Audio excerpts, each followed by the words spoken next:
Josie, you were very vocal about EDI throughout your campaign. What is EDI, and specifically, why did you have a problem with Dr. Faust and EDI? Thanks, Reuel, for that question. So when I started my campaign, again, I speak on behalf of myself, not on behalf of the board. One of the concerns became equity, diversity, and inclusion, because the idea and concept of an equity or an equitable opportunity should be embedded in practices. So when you are a teacher and you have a classroom full of students, you need to be ensured that you are meeting the needs of all your students. And so the idea and concept of a committee and thus a director position, a central office position, happened under the previous board leadership. And I was opposed to that. I still am opposed to that.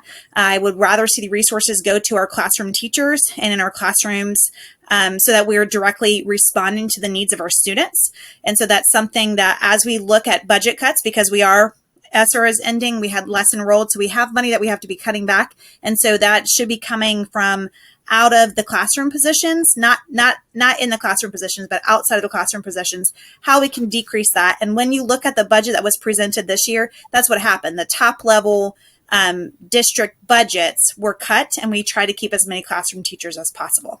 So for me, my biggest issue with the superintendent was the creation of EDI. But after some research, found out that EDI was developed in 2019 so 2 boards ago started it. And then the last board kind of had ownership to take control of what that looked like.